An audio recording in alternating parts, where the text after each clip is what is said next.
हो रहा है न्यूट्रलाइजेशन का। तो जो अमाउंट ऑफ एनर्जी है यहाँ पे 57.1 किलो कैलोरी, इसको इंथैल्पी ऑफ क्या कहेंगे, इंथैल्पी ऑफ न्यूट्रलाइजेशन का। इसके आगे इंथैल्पी ऑफ फेज ट्रांसफॉर्मेशन, आज का हेडिंग रहेगा enthalpy of phase transformation.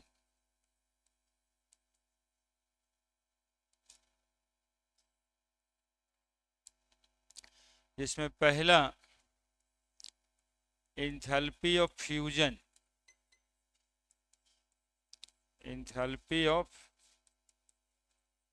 Fusion.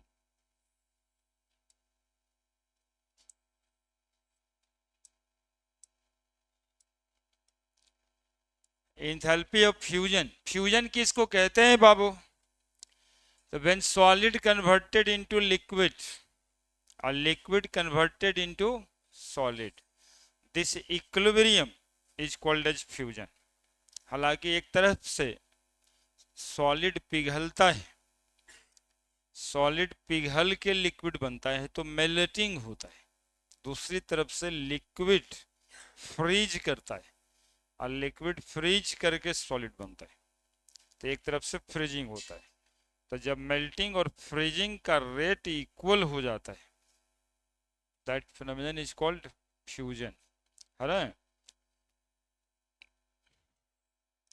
Solid changes into liquid कब चेंज करता है? तो मेल्टिंग पॉइंट पे चेंज करता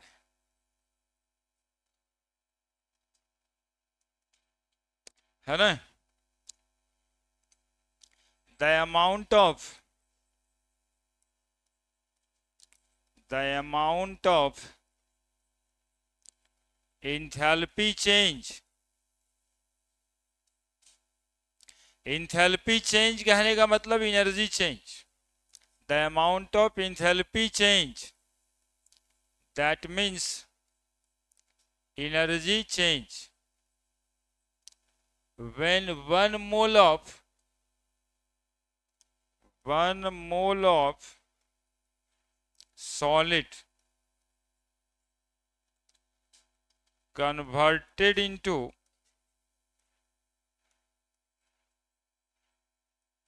liquid at constant temperature,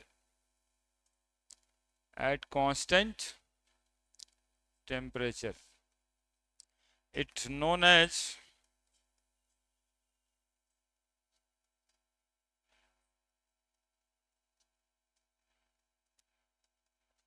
enthalpy of fusion. At STP क्या बोलिएगा, temperature 298 kelvin, pressure 1 ATM, standard enthalpy of fusion, enthalpy of fusion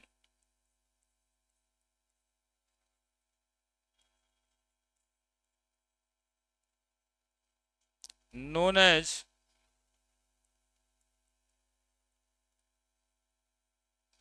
a standard enthalpy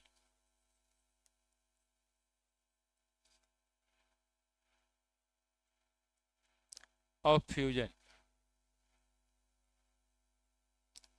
उसको delta H fusion लिख सकते हैं, इसको डेल्टा एच नॉट फ्यूजन लिख सकते हैं।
लिख दिए? हो गया? किसको कहते हैं फ्यूजन क्लियर है? फ्यूजन किसको कहते हैं क्लियर है? सॉलिड जब किस चीज में कन्वर्ट हो रहा होता है? लिक्विड में। अपने टेम्परेचर मेल्टिंग पॉइंट पे ये फेनोमेनन होता है। जैसे एग्जाम्पल, एग्जाम्पल इसी फेनोमेनन का एग्जाम्पल, तो वाटर, सॉलिड, वाटर, लिक्विड, इस प्रोसेस में जो एनर्जी चेंज होगा उसको क्या कहेंगे?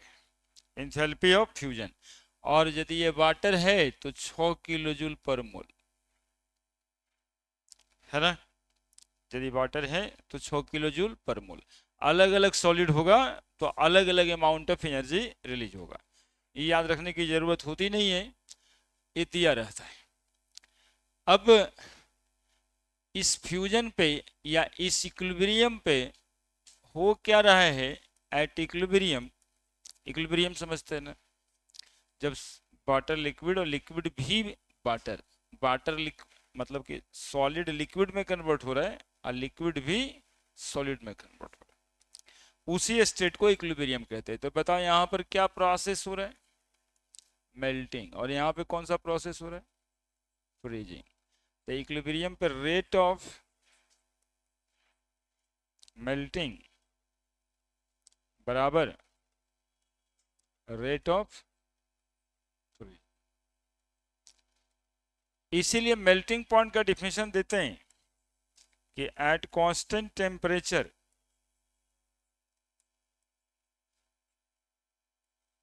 at which solid and liquid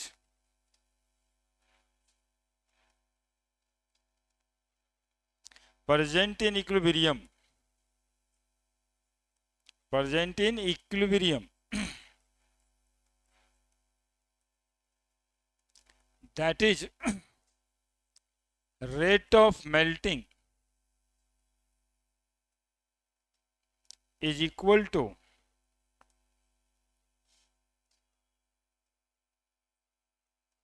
rate of freezing.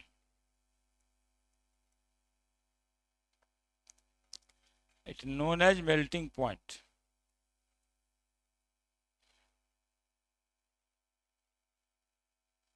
At constant temperature at which solid and liquid present in equilibrium, that is rate of melting is equal to rate of freezing. It's called melting point.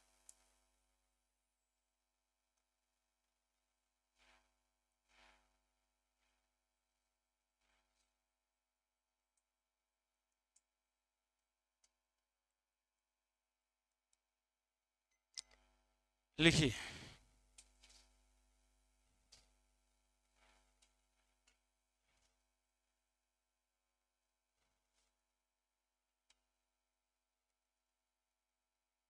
कुछ लोग परीक्षा देने घर चले गए लगता है, नहीं?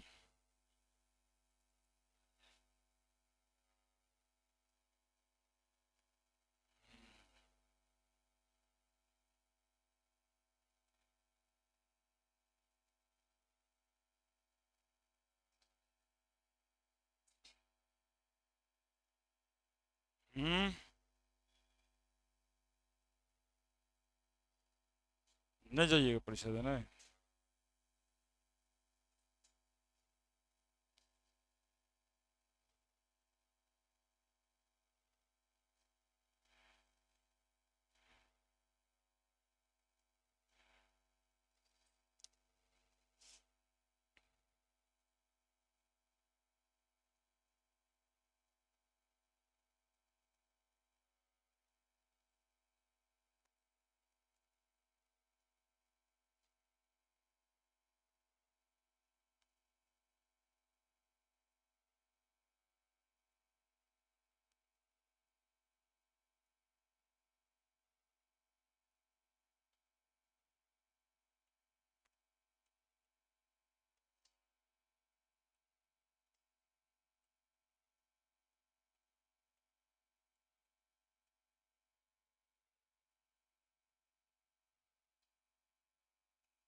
ठीक है। क्या देखें, देखो बात करते हैं एक बार फिर से, पूरी बात समझ में आना चाहिए, इसके लिए बात करते हैं।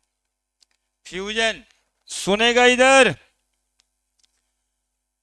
Solid whenever converted to liquid, solid का कन्वर्सन लिक्विड में होता है। ये छठा क्लास से हो रहा है।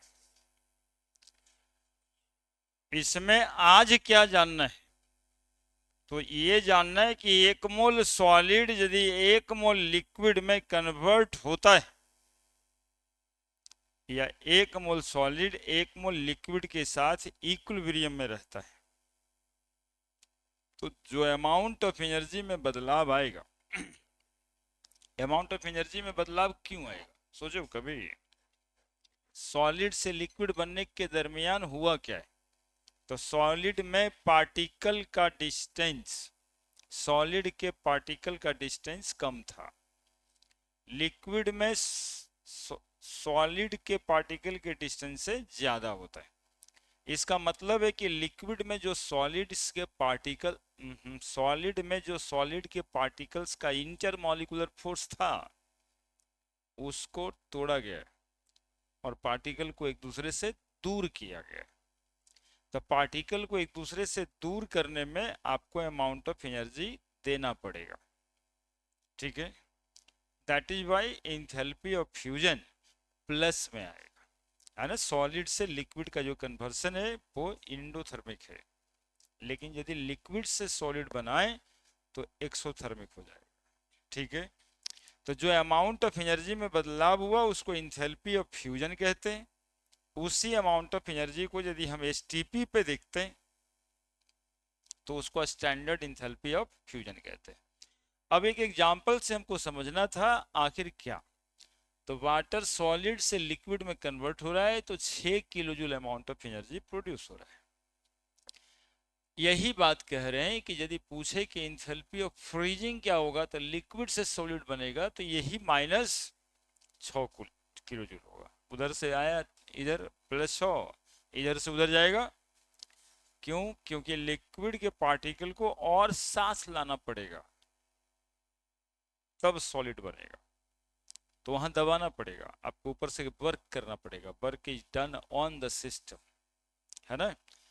तो इक्विलिब्रियम पे रेट ऑफ मेल्टिंग बराबर रेट ऑफ फ्रीजिंग होता है, और एक टेम्परेचर को डिफाइन कर रहे थे हम, मेल्टिंग पॉइंट को।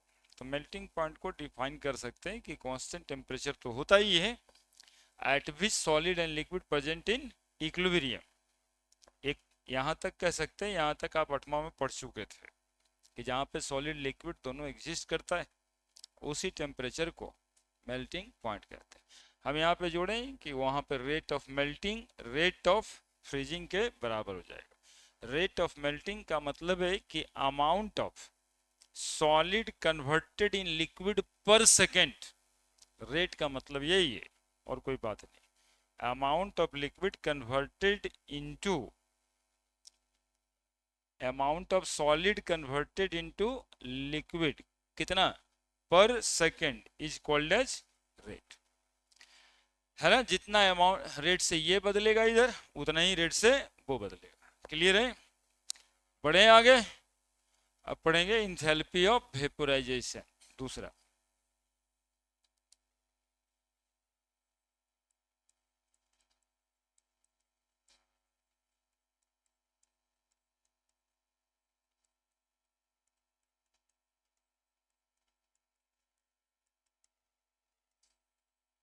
इंथैल्पी ऑफ वेपोराइजेशन,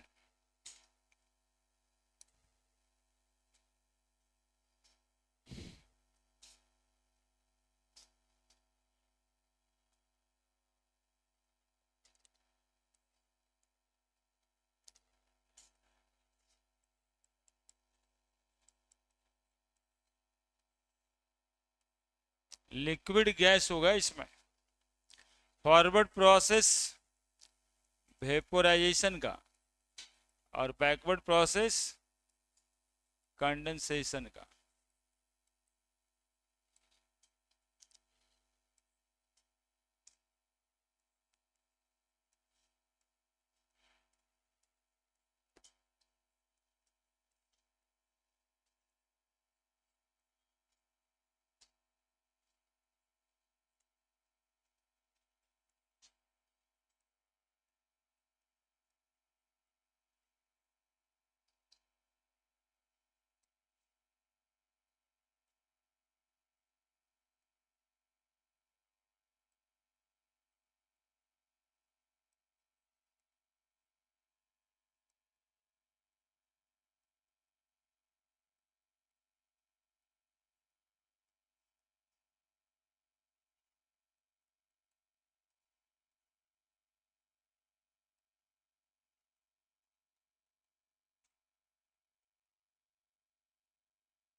लिखिए, देखिए क्या लिखे हैं हम, एक बार बोल भी देते हैं।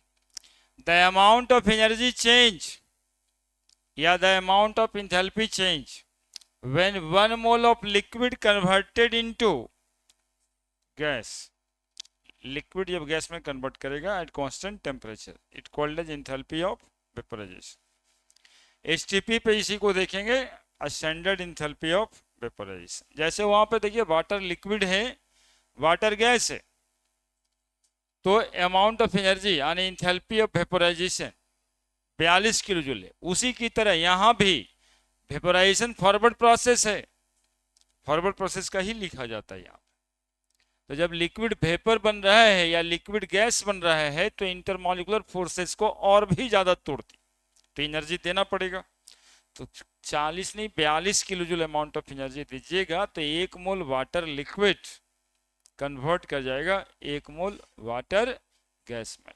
और बता दो बच्चा, एट इक्विलिब्रियम यहाँ पे क्या होना है, रेट ऑफ, बोलिए, rate of vaporisation is equal to rate of condensation. और इस टेम्परेचर को आप क्या बोलोगे,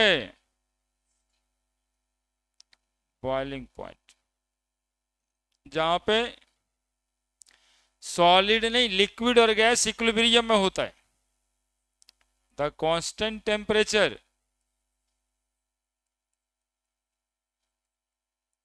at which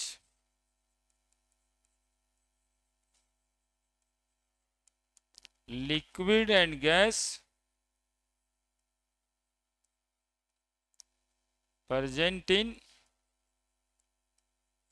equilibrium। EQ लिखे, इक्विलिब्रियम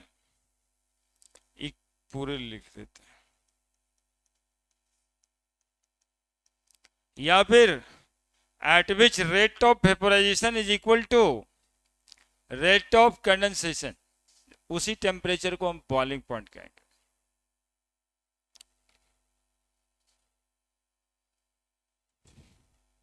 लिखो जल्दी, लिखने में क्या है, समझ में आने में देरी लगाना है, लिखने तो बिल्कुल आसानी से।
लिख दिए?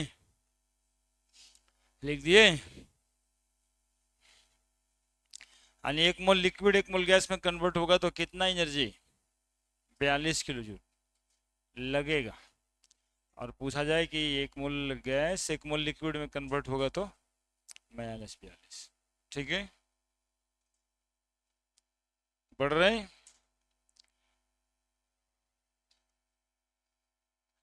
तीसरा है enthalpy of sublimation.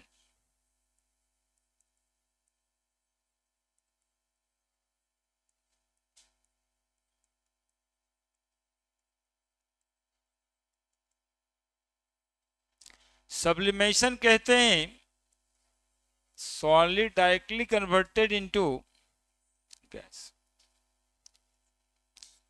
The amount of energy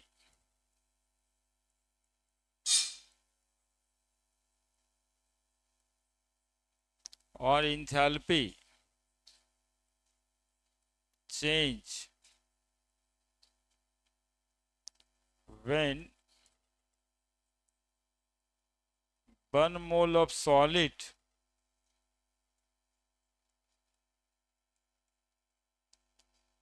directly converted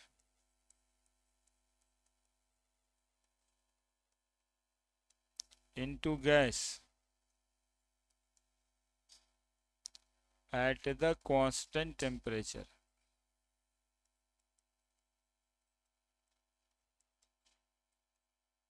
of sublimation.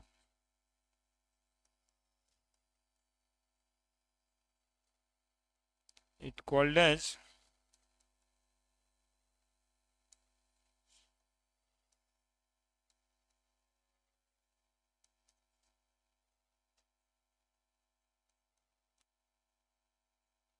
enthalpy of sublimation. At STP, it known as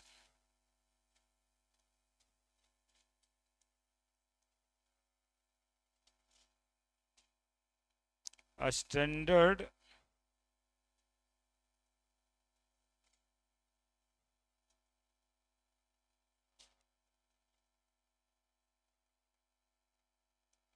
enthalpy of sublimation. ऐसे आयोडीन सॉलिड हीट करिएगा तो बिना लिक्विड में गए ये आयोडीन गैस में कन्वर्ट हो जाएगा। और एक आध नाम आप बताइए। कैम्फर सॉलिड सीधा कैम्फर गैस बन जाएगा। नेफ्थाबॉल की बात कर रहे हैं आप, नेप्थेलिन सॉलिड नेप्थेलिन गैस।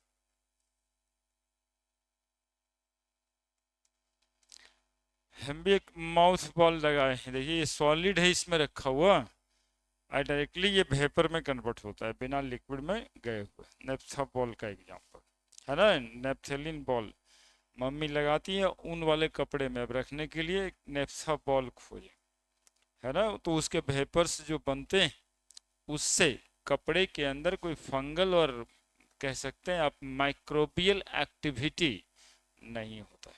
ठीक है, तो कपड़ा आपका बच जाता है। जल्दी जल्दी लिखिए, शुरू करते हैं बाद में, लिखना चाहिए फास्ट।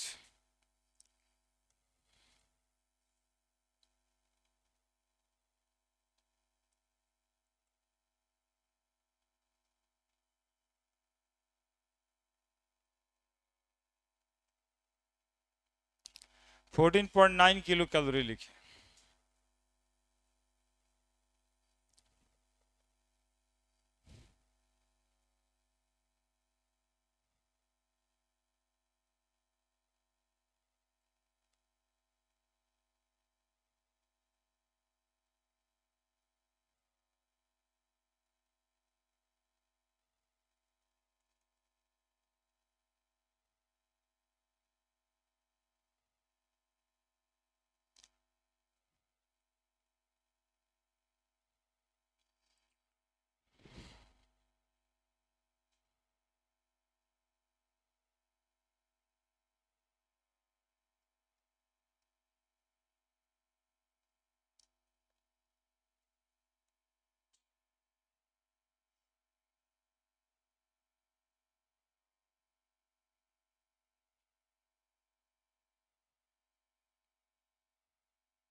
ये था फेज ट्रांसफॉर्मेशन। और क्या कुछ होना है? तीन ही तो फेज है जो अभी पृथ्वी पे है।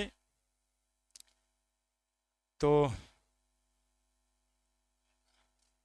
गैस, तो सॉलिड लिक्विड, लिक्विड और गैस। तो सॉलिड लिक्विड में कन्वर्ट होता है और लिक्विड गैस में कन्वर्ट होता है। सॉलिड लिक्विड में कन्वर्ट हुआ तो उसको फ्यूजन बोलते हैं, और लिक्विड गैस में कन्वर्ट हुआ तो उसको वेपोराइजेशन बोलते हैं। ये फेनोमेनन सब इक्विलिब्रियम पे होता है जहां पर रेट्स बराबर होते हैं। सॉलिड से लिक्विड बन रहा है, फेनोमेनन एंडोथर्मिक होगा, और यदि लिक्विड से गैस बन रहा है तो फेनोमेनन फिर भी एंडोथर्मिक होगा। ठीक है, अब आगे पढ़ेंगे Hess law of constant heat summation, है ना, Hess law.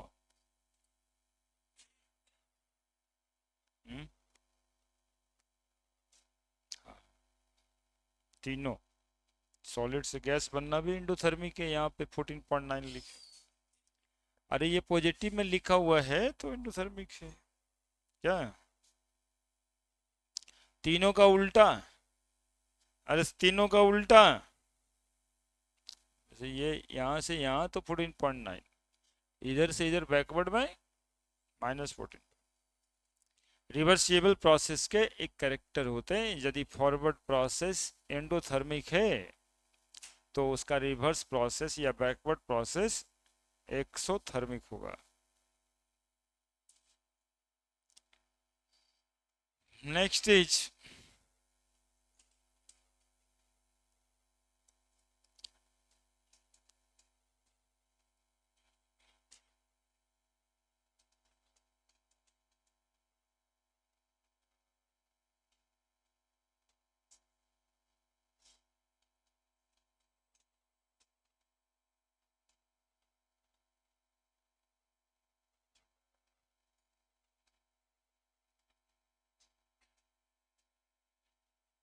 हेस law of constant heat summation.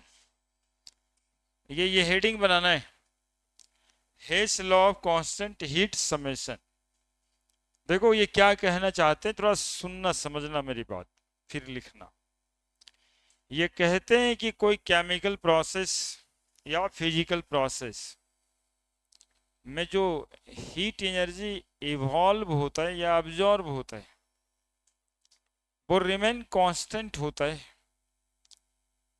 या कह सकते हैं यदि उसे और कोई करने का मेथड है उस मेथड से भी वो एनर्जी चेंज सेम ही आएगा। जैसे सुनो थोड़ा सा, बात तो समझ आ जाएगा ना, तो लिखने में फिर कुछ नहीं लगेगा। अभी देखा, एक स्टेप में सॉलिड लिक्विड में कन्वर्ट हो रहा था, दूसरे स्टेप में लिक्विड गैस में कन्वर्ट हो रहा है, और यही सॉलिड भाया लिक्विड गैस में भी एक स्टेप में कन्वर्ट कर सकते, सॉलिड से सीधा गैस। तो जो अमाउंट ऑफ एनर्जी याद करो, 6 किलो जूल और 42 किलो जूल अलग अलग दो स्टेप में लगा था, वो दोनों जोड़ दें तो 42 हो। तो वाटर यदि सॉलिड है और डायरेक्टली गैस में कन्वर्ट करना है तो 48 किलो जूल दे दें तो सीधा सीधा हो जाए। यानी प्रोसेस डायरेक्ट हो इनडायरेक्ट हो, अमाउंट ऑफ एनर्जी जो रिलीज होगा वो सेम होगा, अमाउंट ऑफ एनर्जी जो रिलीज होगा वो सेम होगा। यही कहते हैं हेस लॉ, है ना, हेस साहब यही कहते हैं। जैसे पहले कहा, कहते हैं कि भाई काम को ऐसे करो चाहे वैसे करो, बतिया एक के है, पैसा उतनी खर्चा होना है। तो केमिकल प्रोसेसेस या फिजिकल प्रोसेस एक ही स्टेप में करो या 5 स्टेप लगा दो उसको करने में, अमाउंट ऑफ एनर्जी का खर्च उतना ही होगा। ठीक है, ये कहते हैं हेस लॉ। देखो इसे समझोगे, फिर लिखेंगे लाइन। कोई रिएक्टेंट है ए, कन्वर्ट हो गया बी में, बी कन्वर्ट हो गया सी में, सी कन्वर्ट हो गया डी में। फाइनली ये हुआ क्या था, बोले सी बी बी, है ना। फाइनली एक स्टेप में मान लो ए कन्वर्ट हो जा रहा था डी में, है ना। तो ये कन्वर्ट हो रहा था डी में, इसमें जो एनर्जी का खर्च था डेल्टा एच था, कुछ भी होगा एक्स वाई जेड, लेकिन वही रिएक्शन स्टेप 1 में हुआ, ए से बी बना, स्टेप 2 में बी से सी बना, स्टेप 3 में सी से डी बना।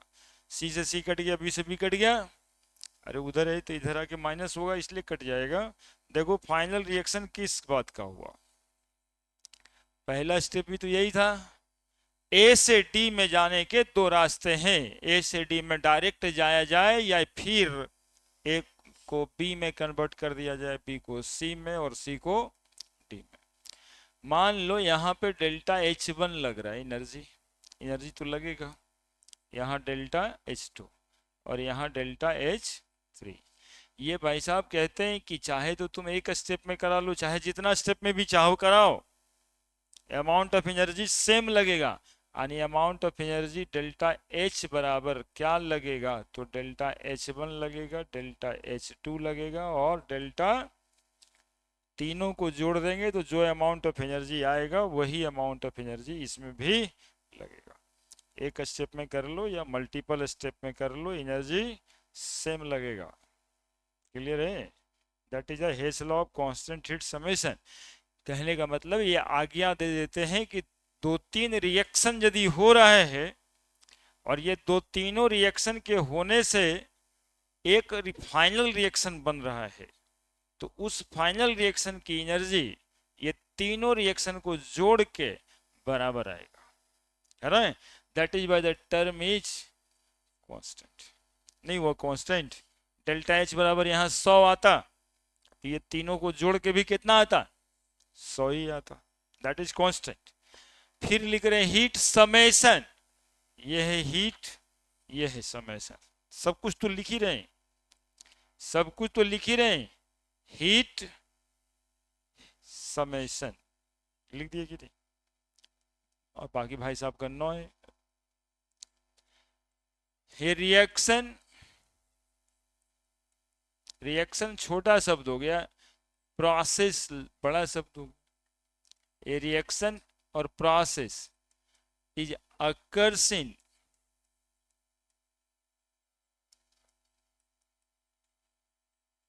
सिंगल स्टेप और in several steps.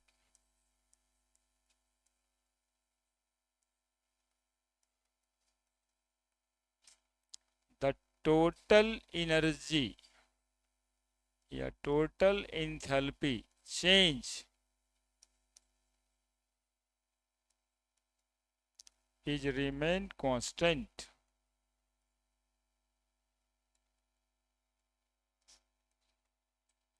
ये रिएक्शन और process is occurs in single step और in several steps. The total enthalpy change is remain constant. समझ आ गई बात? स्टेटमेंट से ये जो समझाए वो समझ आ गया कि एक रिएक्शन एक स्टेप में हो या 10 स्टेप में हो,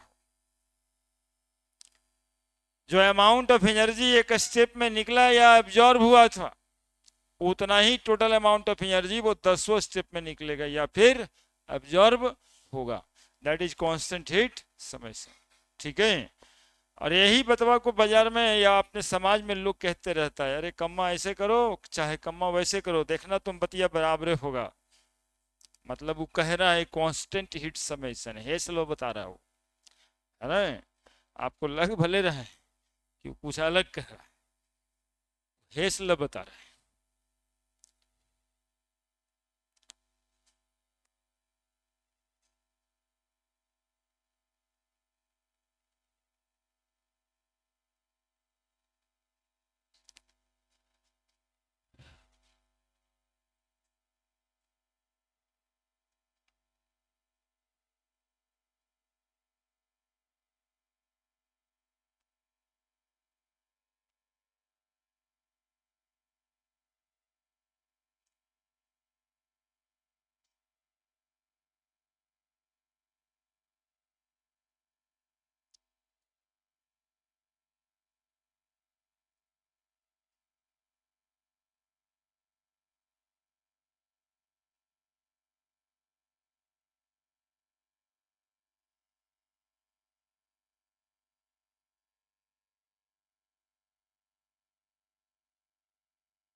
हो गया?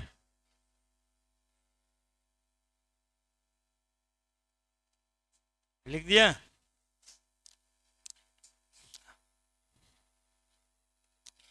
अब इसके एग्जाम्पल्स, हेस लॉ के एग्जाम्पल्स अभी समझे, वही एग्जाम्पल। H2O सॉलिड था, H2O लिक्विड हुआ, डेल्टा H फ्यूजन बता रहे थे,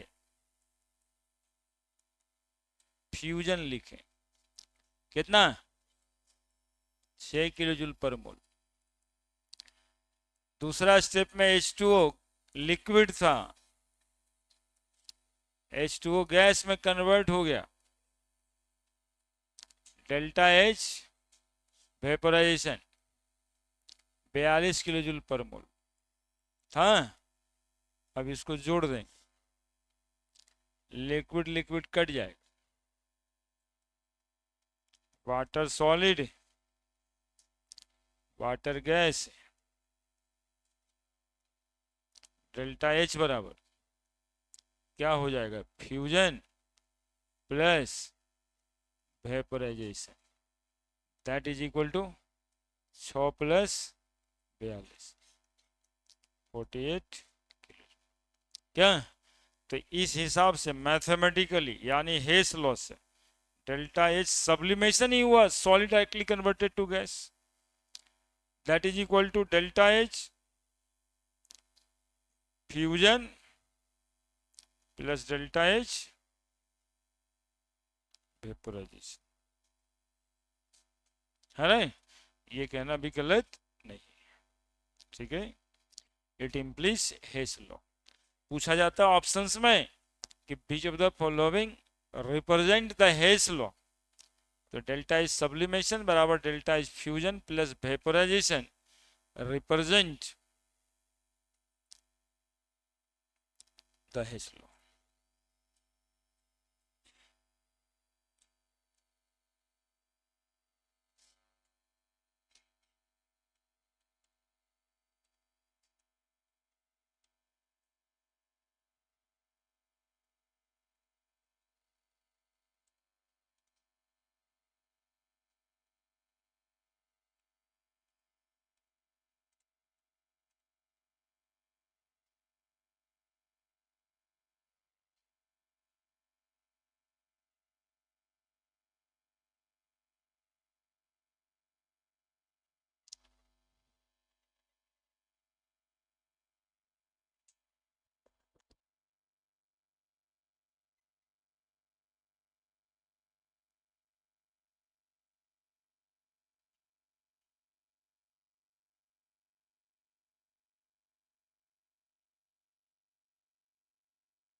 कि बंद नहीं कर पा रहे हैं आप,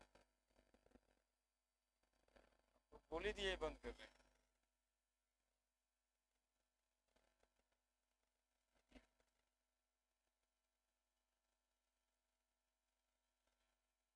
नहीं हम तो गए, क्यों कटेगा फिर से? ये एक फरवरी महीने का काट के गलती किया, लौटाना चाहिए।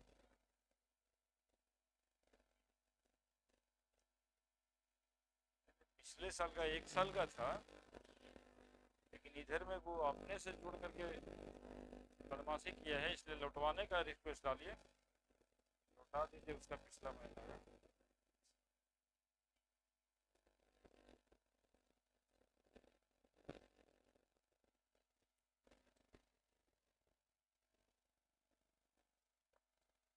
जो आप चाहेंगे वो हो जाएगा।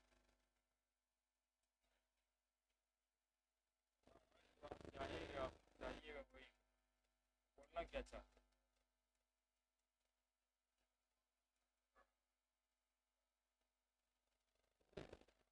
ठीक, रखिए।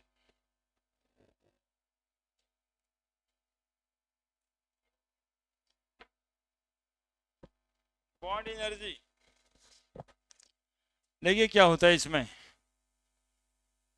ऐसे उसका कुछ क्वेश्चंस होता है,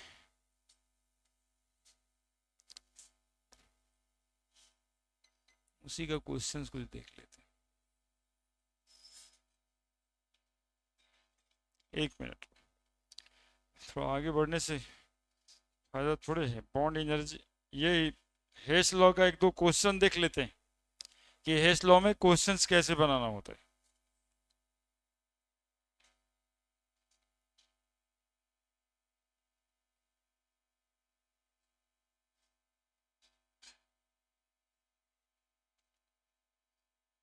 छोटे मोटे किताब की आईटी का क्वेश्चन बनाते हैं क्या?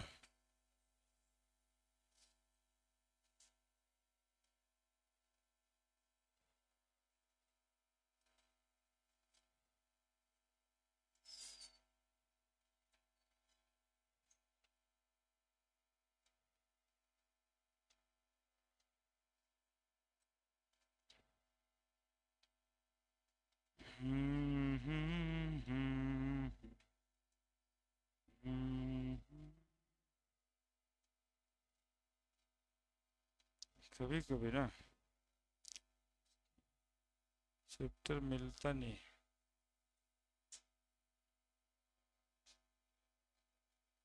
क्या हो गया?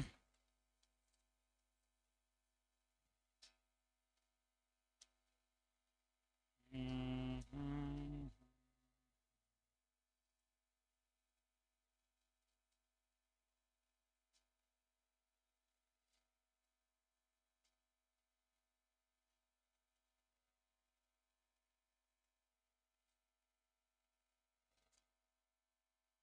तो बहुत आसान है क्वेश्चन सुनना है इसमें।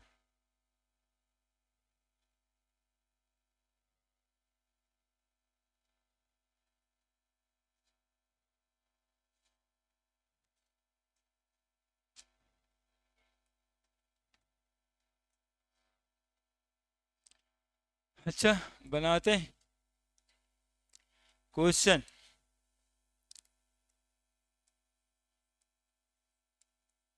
The heat of combustion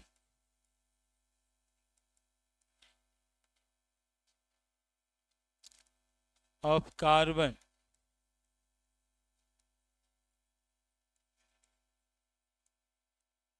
and oxygen, carbon and carbon monoxide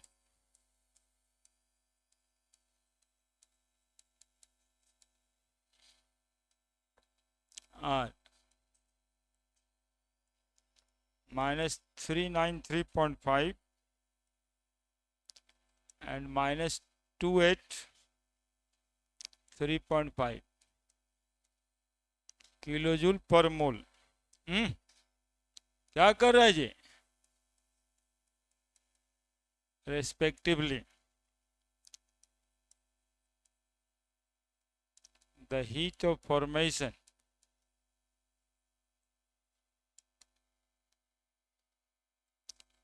in kilo joule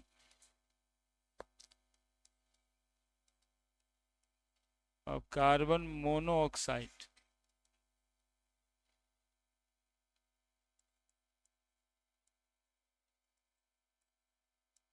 पर मोलेज।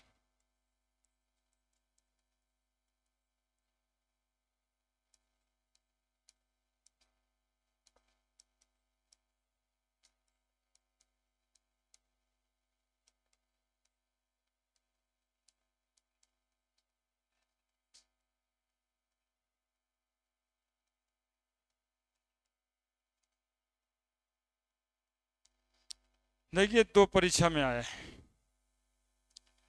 लिखिए पहले, फिर हम ही बताएंगे आपको बनेगा कैसे, फिर आप बनाइएगा।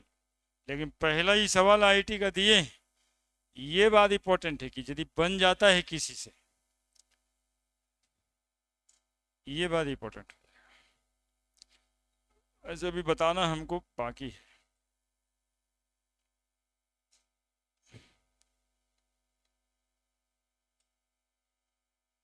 हाँ, हम बताएं कहाँ है, सीधा सवाल दे दिए।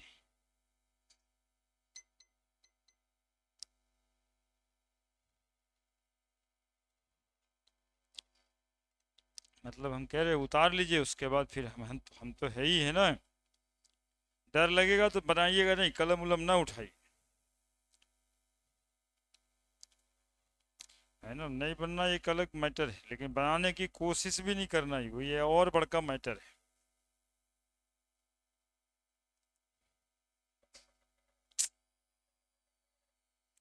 कभी कभी लग जाता है एकदम से।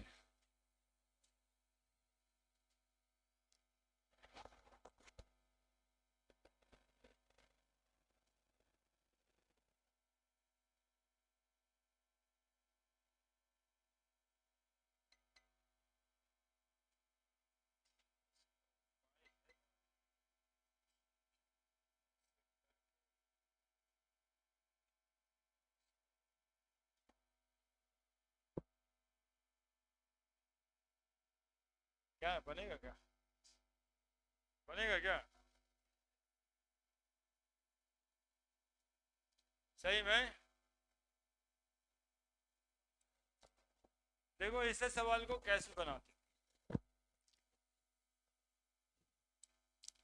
एक तो सवाल उसमें भी आईआईटी का, अब उसमें भी पूछते हैं बन जाएगा, कितना भार तुम लोग पे हम देना चाहते हैं बताओ। इतना भार बचल लेता है, गधा भले ले सकता है।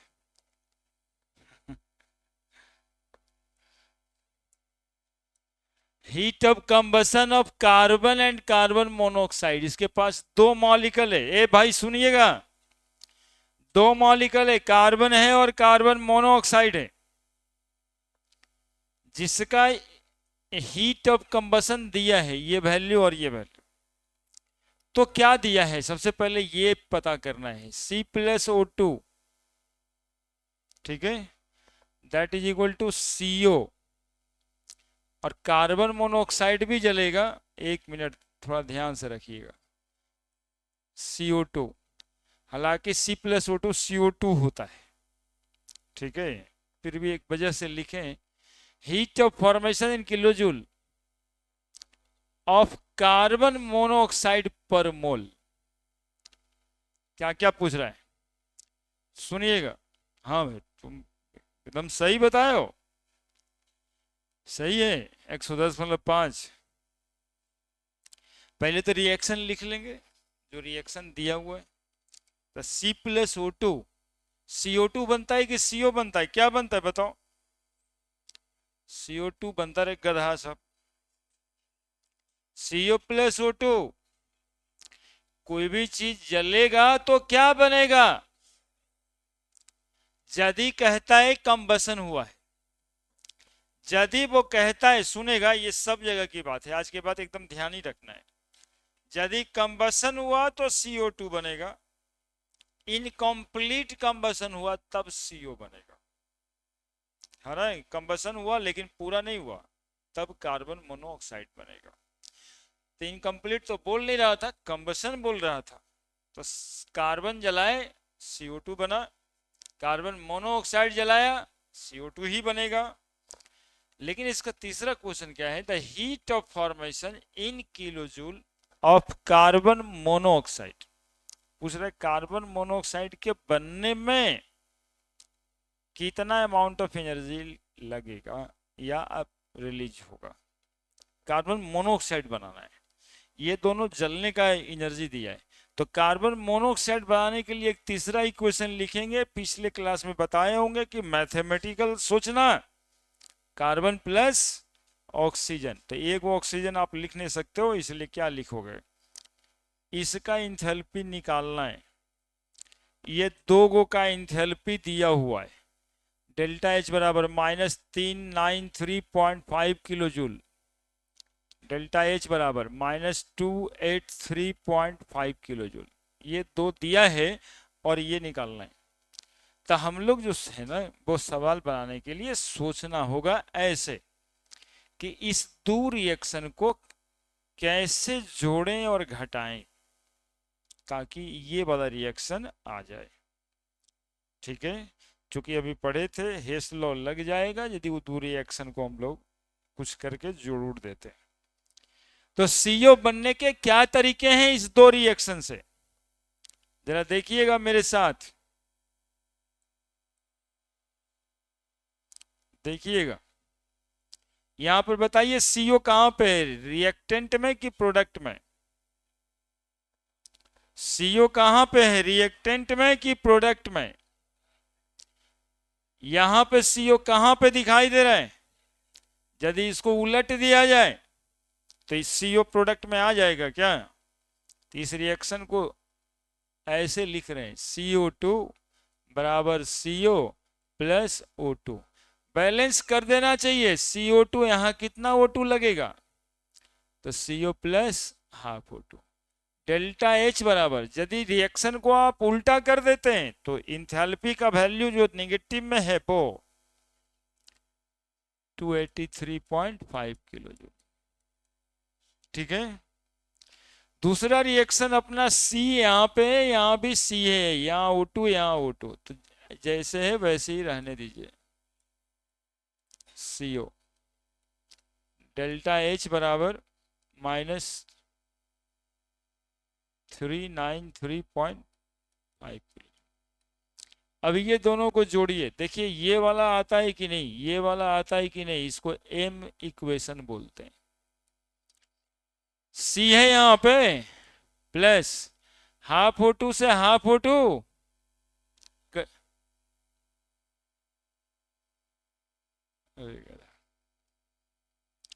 काटने के बाद ये वहां ऊपर नीचे हो गया है। C प्लस O2 था तो हाफ O2 से कटेगा, कितना O2 से बच जाएगा, हाफ O2, तो C प्लस हाफ O2।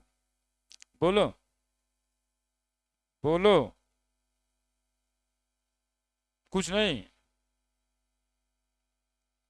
बताओ इधर में क्या निकल के आ गया, CO। डेल्टा एच हेस लॉ लगाओगे तो ये दोनों एनर्जी को जोड़ोगे कि ना जोड़ोगे, जरा जोड़ो। 283.5 प्लस -393.5 बराबर 283.5 -393.5 बराबर -110 किलो जूल।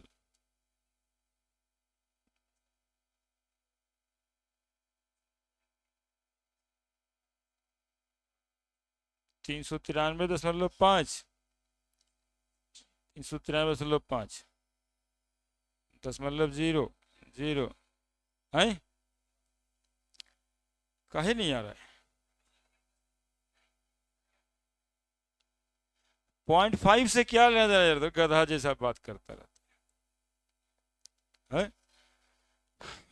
10.5 से क्या लेना देना, ऑप्शन जाकर के आईटी में इंजीनियरिंग करके ठीक करा के ठीक लगाओगे, गधब गधा है।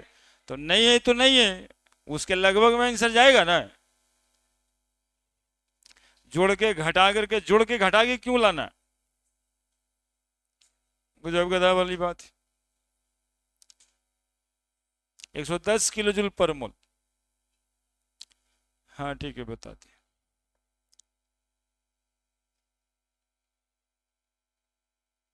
कभी ऐसा नहीं करेगा, गजब छिड़ा दिया एकदम से। अब ऑप्शंस की अवेलेबिलिटी जो रहती है वही ना,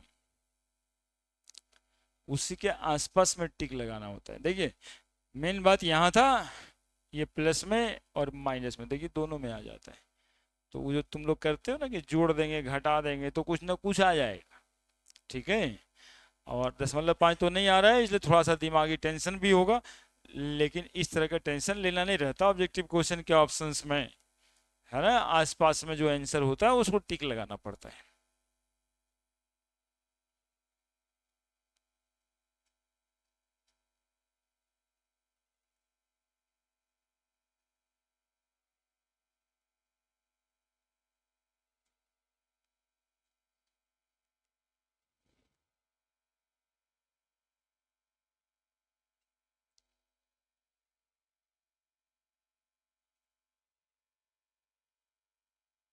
लिखिए फिर समझाते हैं एक बार।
देखो क्वेश्चन में कह रहा था हीट ऑफ कंबसन कार्बन का -393.5 किलो जूल है।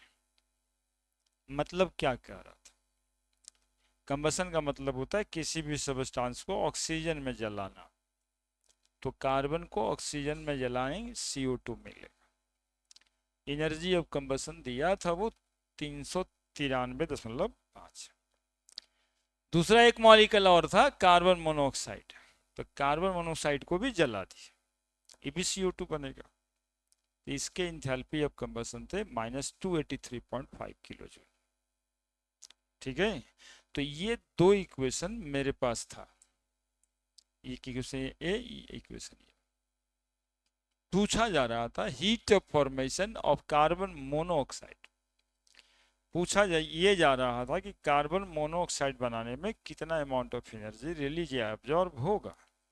तो कार्बन मोनोऑक्साइड बनाने के लिए एक इक्वेशन बनाए खुद से, CO carbon plus half O2, इस रिएक्शन से CO बन जाएगा। अब इसमें अमाउंट ऑफ एनर्जी चेंज हमें निकालने के लिए बताया गया था। हम लोग कहें कि हेस लॉ लगाएंगे यदि इस दो इक्वेशन से ये इक्वेशन गेट कर लेते हैं। तरीका क्या था? तो हमने देखा कि कार्बन मोनोऑक्साइड इधर प्रोडक्ट में है, कार्बन मोनोऑक्साइड इधर रिएक्टेंट में है। इसको देखते हुए इस रिएक्शन को हमने उल्टा लिख दिया है। ये पहला देखिए, यदि आप एक रिएक्शन को उल्टा करते हैं तो इंथैल्पी का वैल्यू यदि पॉजिटिव में है तो वो नेगेटिव हो जाएगा, नेगेटिव में है तो वो, तो ये नेगेटिव में था तो ये पॉजिटिव में हो गया। ठीक है, दूसरा इस रिएक्शन में हमें कार्बन चाहिए था रिएक्टेंट में, तो कार्बन इसमें रिएक्टेंट में यहां दिखाई दे रहा था, तो जैसे था वैसे इसको जोड़ दिया। ठीक है, अब ये दो रिएक्शन को जब जोड़ते हैं तो CO2 इधर है, इधर CO प्लस हाफ O2, यहाँ C दिखाई दे रहा है, यहाँ हाफ O2 दिखाई दे रहा है। ठीक है, ठीक है, CO2 था, CO2 ही था ना, C प्लस O2 CO2 ये वाला जी, क्या? अरे नीचे वाला यहाँ ऊपर लिखा हुआ है CO2 प्लस हाफ O2 यहाँ है, ये ऊपर वाला नीचे लिखा हुआ है, ये यहाँ है ये यहाँ है, एक ही चीज तो है, समुजस्सेमी तो है। क्या पता नहीं चल रहा है? हाँ एक आदमी बोला पता नहीं चल रहा है, बताओ तो नहीं चल रहा था, फिर से मिटा के लिखेंगे यार, बना तो ऐसे ही है। कॉन्स्टेंटली देखेगा तब ना, नहीं देखता है। रुक, मिटा काहे रे, फिर से बना ही देते। देखना पड़ता है बच्चा, नहीं तो निकलने के बाद छोड़ो, एकदम से शेष खत्म कर दिया। देखो क्वेश्चन अपना पढ़ो, क्या लिखा है बताओ। अगेन लिखा था कि कार्बन का कंबसन करेंगे तो CO2 बनेगा और इंथैल्पी चेंज -393.5 किलो जूल। कितना पर मोल? ओए, हल्ला नहीं करेगा। वो वही सवाल बना है, दूसरा बार। जानते हो क्या है कि कुछ लोग इसमें ऑनलाइन था उस समय, पता नहीं चला, अरे बन गया रे, तेरी। हम तो देख भी नहीं किए। टाइम हो गया, सल्टर से निकलो ना यार। हो गया, अब कते बैठे, जाए जाए। आप जो है अपना करते रहिए कार्यक्रम आगे। कभी कभी मौके मर पर मौके तो 5-10 मिनट ज्यादा जाता है तो देखना चाहिए साथ होके, डेली डेली जरूरी नहीं कि एक बार बता दो। इंथैल्पी ऑफ कंबशन कर रहा था, लिख दिया। दूसरा में कह रहा था कार्बन मोनोऑक्साइड को भी जला दिए, जला दीजिए। बैलेंस लिखने के लिए हाफ O2 लिखे, ऐसे और कोई मकसद नहीं है मेरा। और कह रहा था 283.5 kilo joule amount of energy release हो रहा। बोलो, कह रहा था कि नहीं कह रहा था? कह रहा था कि नहीं कह रहा था? हमें पूछा ये जा रहा था कि enthalpy of formation of carbon monoxide कितना है। तो कार्बन मोनोऑक्साइड बनाने के लिए हम लोग इक्वेशन लिखे C+½ O2 CO।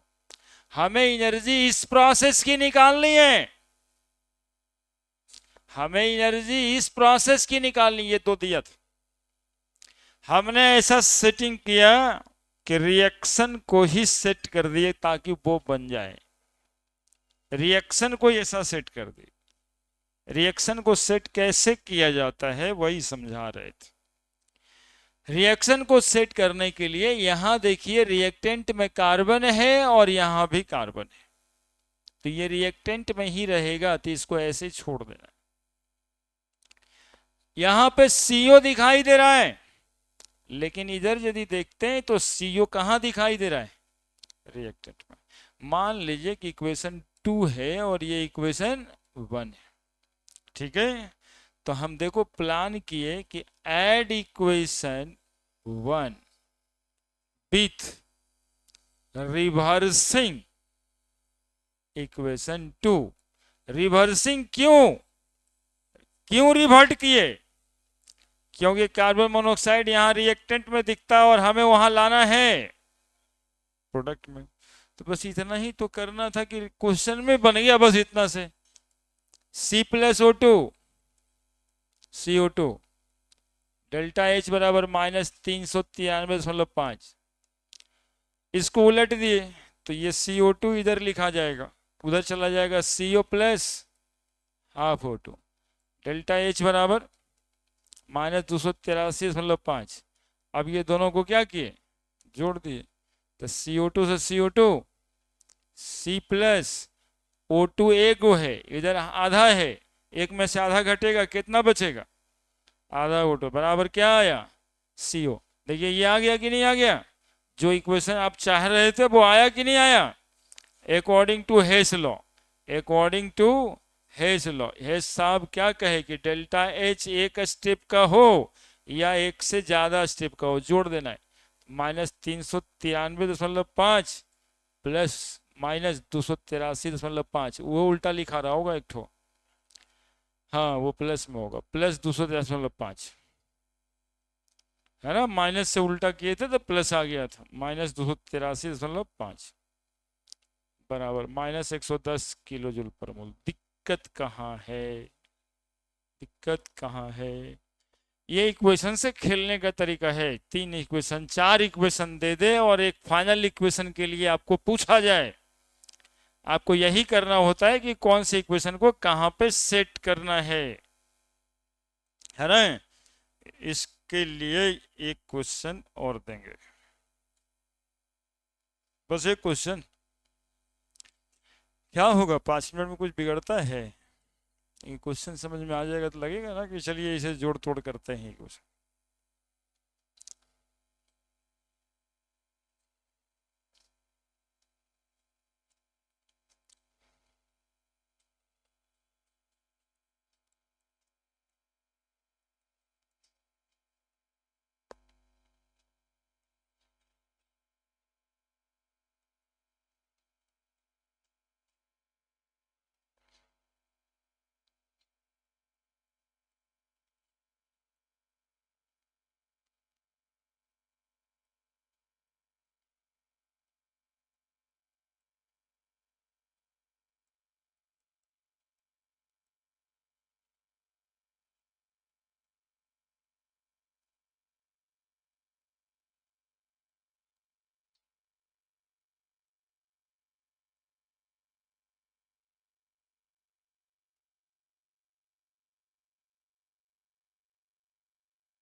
ये मेडिकल का सवाल है सर।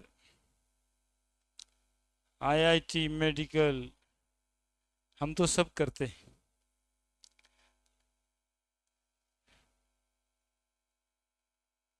लेकिन आप लोग घर जा रहे हैं, जाना जरूरी है।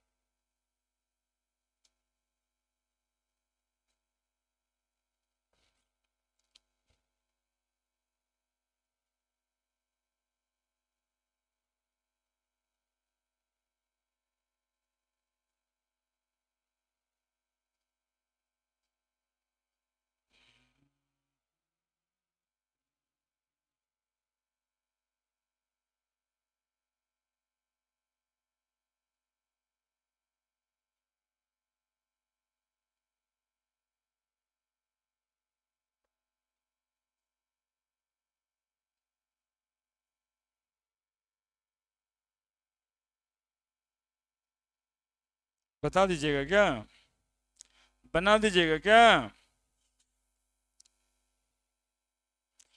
केवल आप जैसे वो मांग रहे हैं, मतलब मेन रिएक्शन जो लिख रहा है उस तरह से आप इक्वेशन को जोड़ घटा के ला देंगे तो बिल्कुल बन जाएगा। क्वेश्चन उतार लीजिए, फिर हम आपका मदद करते हैं।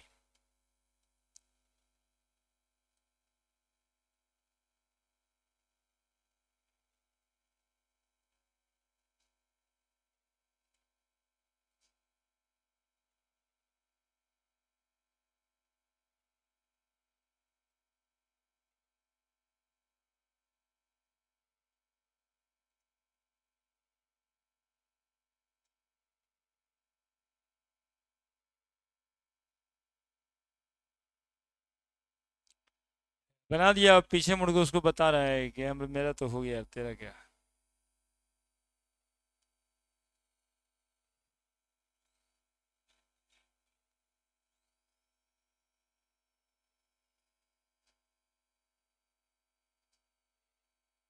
कितना?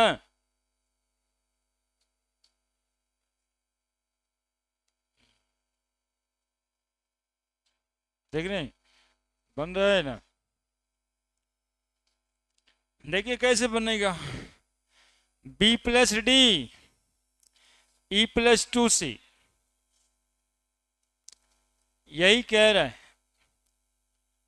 बी है हमारा प्रोडक्ट में, डी है हमारा प्रोडक्ट में, बी यहाँ रिएक्टेंट में, यहाँ बी प्रोडक्ट में, और डी, डी यहाँ भी और यहाँ भी। ये ई प्लस सी, ई तो प्रोडक्ट में, यहाँ ई है रिएक्टेंट में, और तो कोई नहीं कहीं पे। ई रिएक्टेंट में है और यहाँ है प्रोडक्ट में, तो उसको तो लाने के लिए उलटना ही पड़ेगा। तो 2d बराबर ई प्लस ए। मतलब एक बात सोचने के लिए, सोचना स्टार्ट किए हैं, यहां से खत्म नहीं, अभी सोचना बहुत बाकी। ई आ गया ये, अब हमें प्रोडक्ट में सी लेके आना है। ये 2c जैसे था वैसे लिख देते, 3b is equal to 2c plus D minus 125 kilo joule. अब रह गया ए से बी, तो ए कहाँ पे है? बोला है ये नहीं, अरे ये इसमें है, इसको ना देखना है रे। एम रिएक्शन, इसको कहते हैं एम रिएक्शन, है ना? ये बात अर्जुन वाला बात है, जिसमें उसको पूछा गया था ना कि आप कहाँ देख रहे हो जंगल पे चिड़िया, पेड़ पे चिड़िया बैठा के। तो कोई कहा पेड़ देख रहे हैं, कोई कुछ कह रहा था, वो कहा हम खाली चिड़िया ही देख रहे हैं। एम रिएक्शन उसी तरह से है, इसका चिड़िया वो एम रिएक्शन है, वहां देखना है, बाकी कटा छटा देंगे, है ना? तो ए नहीं है, कहीं कहीं से कट जाता होगा। और बी है क्या? 3 भी तो इधर ही है, तो हाफ है ना, इसको 2 से मल्टीप्लाई कर दो तो ए कट जाएगा, नहीं? तो ए प्लस 2b प्लस 150 गुना आधा से गुना किए कि 2 से गुना किए, तो 2 से गुना किए तो 2 से गुना उसकी एनर्जी में भी कर दीजिएगा, पहले उधर कर दिए इधर नहीं कीजिएगा, गलती हो जाएगा। ठीक है, यही इतना करना होगा, इसमें जोड़ दीजिए सब। बोलिए ये से कट गया इसीलिए दिखाई नहीं पड़ रहा। 2b और 3b, एगो b बच जाएगा और कुछ कट गया। 2d या यहाँ d, तो एगो d कट गया, तो d प्लस b आ गया कि नहीं आ गया, b प्लस d बराबर e प्लस, जो कह रहा था वही तो आया। तो इसका डेल्टा एच ऊपर से सबको जोड़ देना है, -300 प्लस -125 प्लस 300, -350 -125 प्लस 300, कितना आ रहा है, माइनस। बोलो क्या दिक्कत, बोलो क्या दिक्कत। यहाँ 2 से गुना किए हैं, है ना, यहाँ पे होता है तो ऐसे लिख देना है। यहाँ क्वेश्चन पता है समय जो करना रहता है वो लिख देना है, लेकिन लिखना किसके लिए, आप ही ना बना रहे हो, हम अपने आपके लिए लिख देते हैं। Equation 1 multiplied by 2 plus equation 2 plus reverse of equation 3, यही किए और क्या किए, लाने के, है ना। ठीक है, ऐसे और सवाल बनेंगे, है ना, अभी शुरुआत हुआ है, आप लोगों को भी मिलता है कहीं पर तो बना सकते हैं। हाँ सर क्या करें, थक गए ना।